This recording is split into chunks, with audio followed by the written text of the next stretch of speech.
Olá pessoal, eu sou o professor Eduardo Vieira, sejam bem-vindos ao canal Vista Pátria. Esse é o quadro Cultura e Verdade.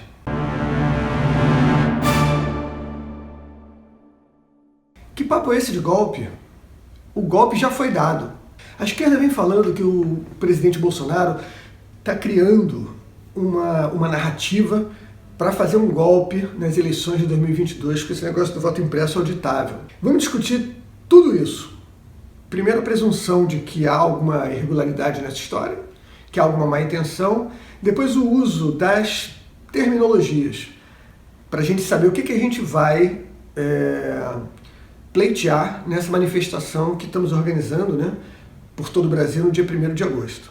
Bom, a primeira coisa é o seguinte: do ponto de vista da nossa Constituição, um golpe foi dado, né, um golpe de morte na nossa Constituição, no nosso sistema democrático, foi dado em 1996, quando se iniciou o processo de votação eletrônica com transmissão eletrônica dos dados. Isso veio piorando depois, porque eu já falei para vocês, o mal nunca para, né? Temos inúmeras comprovações, então ele sempre vai avançando. Então o que era ruim em 96 piorou. Antigamente os dados eram enviados aos TREs, agora os dados são enviados diretamente para o TSE. E a tendência, se a gente não tivesse se levantado, né, para brigar por essas coisas, graças ao esforço danado e excelente de vários especialistas de várias áreas referentes a sistema eleitoral, essa coisa ia ficar cada vez menos transparente, cada vez mais centralizada, e a gente ia precisar confiar cada vez mais no sistema. Então a presunção de que o governo Bolsonaro, e que nós, o povo, que estamos pressionando o governo Bolsonaro para isso, né, estaria fazendo alguma espécie de... preparando alguma espécie de golpe, é completamente absurdo, né? É uma presunção absurda. Inclusive, né, como é que a gente vai dar um golpe com mais transparência no processo eleitoral? Que negócio é esse? É um absurdo. Mas existe um bando de gente aí com problemas cognitivos repetindo essa ladainha. Então vamos ver como é que é o nosso sistema eleitoral. De forma muito simplificada. Você tem uma urna, tá? Você digita lá o número do candidato, os números dos candidatos que você selecionou, você já colocou o seu título de eleitor no início, a urna junta essas coisas todas, transforma num sinal eletrônico e guarda na memória dela. Depois esses dados todos são transferidos de várias formas diferentes para o TSE, lá numa sala fechada chamada sala cofre. Esses dados são processados pelo que o TSE chama de supercomputador, depois a gente fala nisso, por um computador poderoso lá, que na verdade nem fica lá, na verdade, lá se controla esse computador e milagrosamente chega, é apresentado para a sociedade um número que é a totalização desses votos. Esse é o nosso sistema hoje, tá? Então a gente pensa no seguinte: isso é um problema, o problema de falta de transparência é um problema tecnológico, o problema dentro que nós estamos sofrendo, né, desde 1996, é um problema de tecnologia, ou talvez de processo. Será que se a gente bota a urna versão 3, isso se resolve? Isso é uma pergunta absolutamente fundamental que a gente tem que se fazer, porque nós somos o povo que vai brigar por essas coisas. Bom, a resposta simples para isso é não. Nós não estamos com um problema técnico. O nosso problema não é a versão da urna que está ultrapassada, o nosso problema não é a segurança no fluxo dos dados, o nosso problema não é o processo de totalização. O nosso problema é conceitual. Ou seja, você não é mexendo num elemento desse processo que você vai resolver o problema. Nosso problema é conceitual. Qual é o conceito? O conceito é que quando você transforma a sua intenção de voto, né, que foi manifestada na hora que você apertou aqueles botõezinhos, num pulso elétrico, você não tem materialidade do voto. Ou seja, seu voto não é real. Seu voto é uma coisa potencial. Aquele impulso elétrico tem o potencial de, no futuro, se transformar num voto quando ele for totalizado. Potencial. A gente não tem a certeza, nem a garantia, enfim, não tem nada material em relação àquilo. Então como é que a gente conserta isso? Vamos ver mais adiante. Vamos discutir outros assuntos aqui. Um dos maiores desafios de todo empreendedor é administrar as finanças do seu negócio. A grande maioria dos pequenos empresários e profissionais liberais tem sérias dificuldades em sua gestão financeira e acabam desviando o foco de sua atividade principal justamente por não ter o conhecimento necessário do que deve ser feito com as finanças do seu negócio. Uma boa gestão financeira passa pela correta organização dos custos da sua empresa, sua precificação, seu fluxo de caixa, capital de giro e por aí vai. Se você é um empreendedor e gostaria de aprender a dominar a gestão financeira da sua empresa, em parceria com a Neuber Desenvolvimento Profissional, estamos oferecendo o curso Gestão Financeira para Pequenos Negócios. Um curso super objetivo que irá te ensinar o passo a passo para organizar as finanças da sua empresa, com atividades práticas que te ajudarão a colocar seus números em ordem para que você possa focar na sua atividade principal. E nesta parceria, meus amigos, os 30 primeiros inscritos ganharão o curso Finanças Pessoais gratuitamente, ou seja, 2 cursos completos pelo preço de um. Aproveite esta oportunidade, qualifique-se como gestor e saia na frente da concorrência. Bom, nas Américas, a situação no período de 1450 a 1500 era uma situação de descobrimento, né? Então, o que tinha nas Américas antes do descobrimento? Tinha populações indígenas que viviam de forma mais rudimentar, né? As Américas não tiveram o mesmo desenvolvimento social, intelectual, tecnológico que teve a Europa ou que teve o Oriente. Então, as Américas, por diversas razões, né, todas muito interessantes. Se vocês quiserem saber mais sobre isso, eu recomendo o excelente livro Armas, Germes e Aço, escrito pelo Jared Diamond. É muito interessante, fala sobre as razões das diferentes velocidades, né, de evolução civilizacional entre várias regiões do mundo. E, enfim, é um assunto bastante complexo, bastante interessante, né? Mas o fato é que quando os descobridores chegaram nas Américas, viram povos que ainda operavam de forma rudimentar. A ideia de que os índios da Mesoamérica eram super desenvolvidos, né, e tinha uma civilização que era comparável tecnologicamente, socialmente à Europa, é um mito absurdo, tá? Absurdo.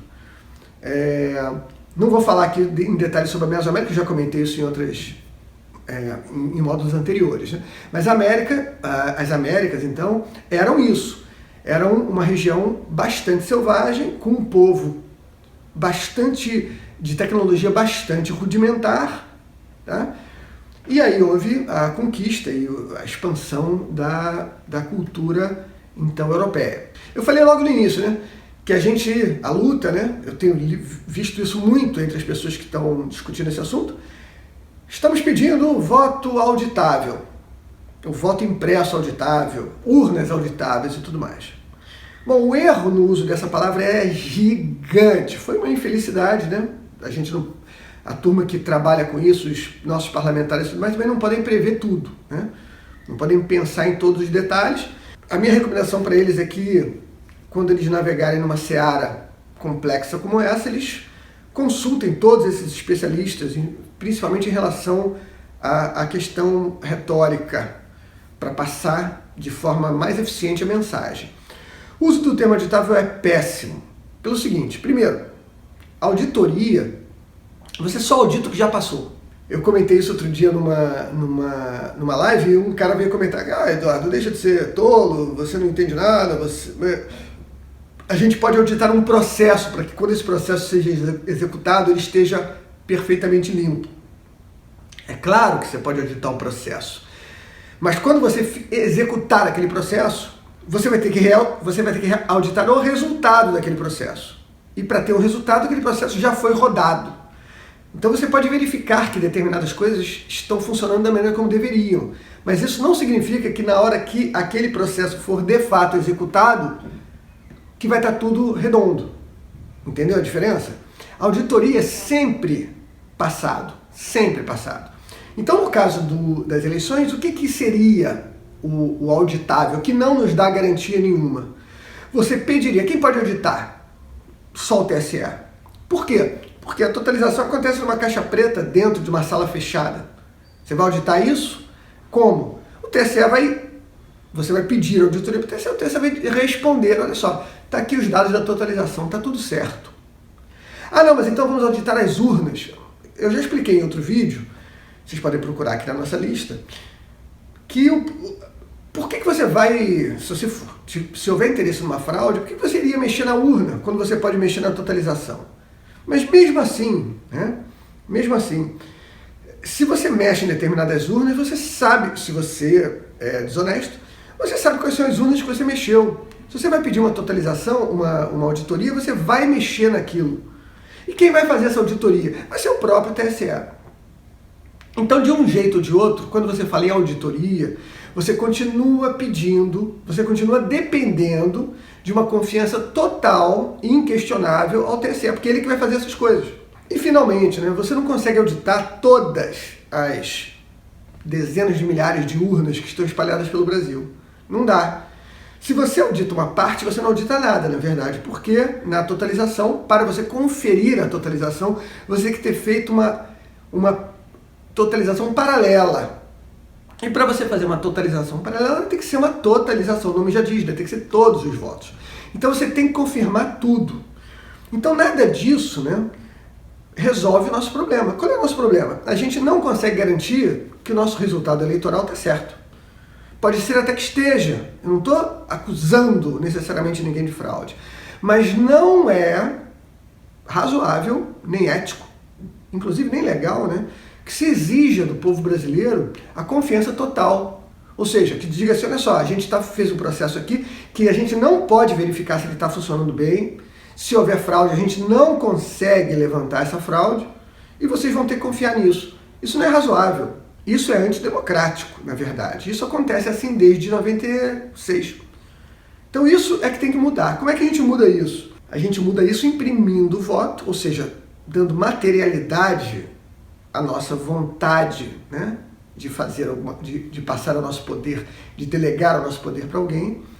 E depois a gente faz a contagem disso em público, de preferência na própria sessão eleitoral, para minimizar risco de transporte de urna e tal, de transporte de urna física com voto de papel dentro. Isso não significa retrocesso, tá, gente?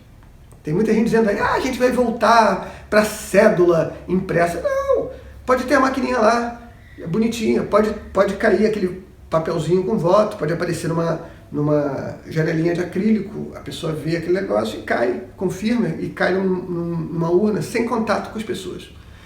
Tudo isso é perfeitamente viável e seguro. Depois essa urna física, ela tem os seus votos jogados em cima de uma mesa, em público, com um monte de gente olhando. Depois a gente conta isso. Contar esses votos é muito rápido, inclusive pode ser feito por meio eletrônico também. Você pode ter um leitor do que está escrito ali e essa contagem ir gradativamente atualizando uma tela que pode estar sendo filmada por uma pessoa, que depois pode passar isso em câmera lenta, verificar com calma e tudo mais. Tranquilo, tudo tranquilo. Esse processo todo de contagem de uma sessão eleitoral não demora uma hora. E o custo disso é muito baixo. É interesse da população fazer essa conferência. Então você já tem o mesário lá, né, o presidente da mesa, tudo isso todos esses recursos humanos já estão disponíveis. Então não tem custo extra por causa disso.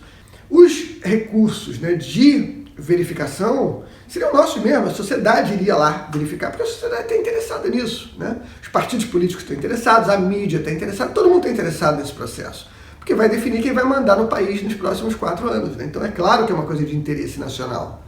Então não tem aumento de custo significativo nisso. Vamos só fazer um parênteses aqui. Você vê como é que é a qualidade do material humano lá no TSE, tá? Os caras falam que a gente tem aqui um supercomputador que processa esse negócio. Olha, o supercomputador é um termo técnico, tá?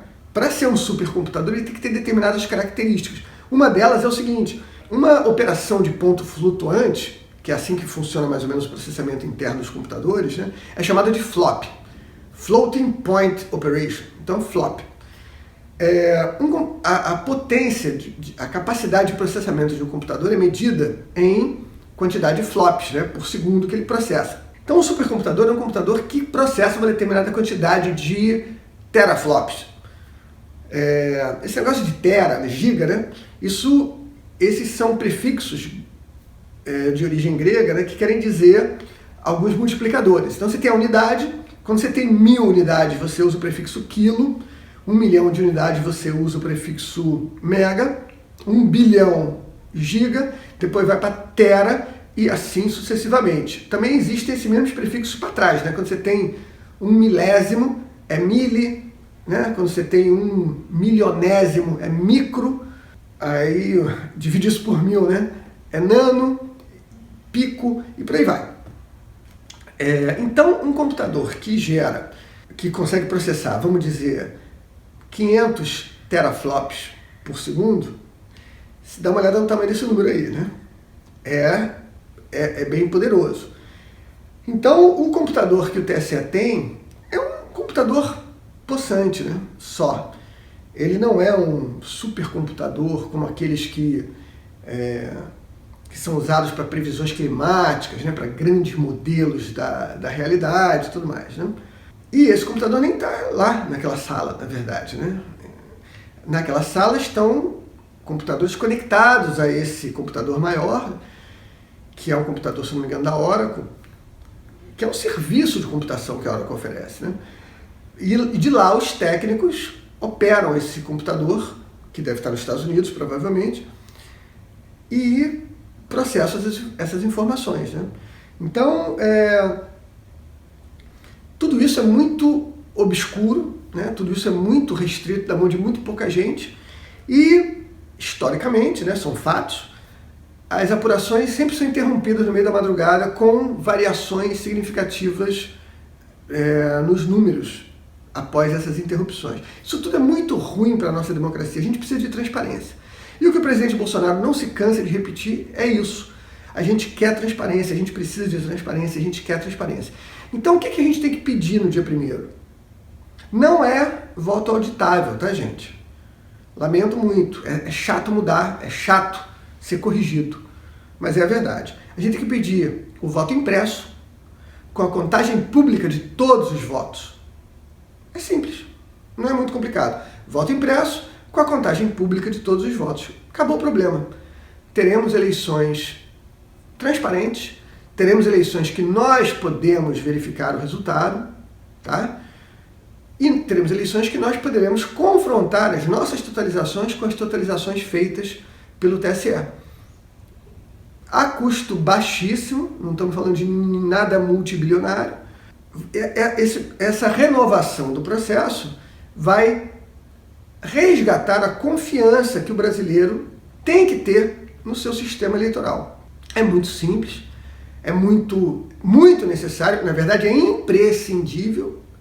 E lembra, se nós já vivemos num sistema que não permite auditoria, esse sistema já é antidemocrático. Nós estamos agora no sistema antidemocrático. Nós estamos agora no sistema que é um golpe à democracia. Exibir isso e dizer que nós não teremos eleições sem o voto impresso com a contagem pública de todos os votos, não é colocar uma faca no pescoço da democracia. Não.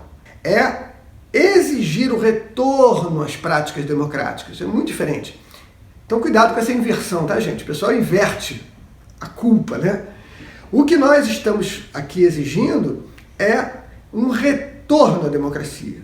Não é nós não estamos aqui chantageando ninguém, dizendo assim, vai ter violência se você não fizer do nosso jeito. Não. O que nós estamos dizendo aqui é o seguinte, é uma violência que nós temos um sistema antidemocrático. Nós queremos, de volta, um sistema democrático e transparente. É muito simples, tá? Então, dia 1º de agosto, pessoal, nós estaremos aqui na Avenida Atlântica, às 10 horas, na frente da Rua Xavier da Silveira. Eu estarei lá, vou fazer algumas intervenções lá no nosso caminhão de som. Eu convido a todos que participem, evidentemente, como sempre, vai ser uma manifestação familiar, né, de pessoas do bem. Então vá, leve seus parentes, leve seus amigos, porque não existe pauta mais importante do que essa. Essa, literalmente, é a pauta mais importante dos últimos 30 anos, tá? O resgate do nosso sistema eleitoral é o primeiro passo para a gente caminhar rumo à restauração da nossa democracia perdida. Muito obrigado por assistir esse vídeo. Até a próxima.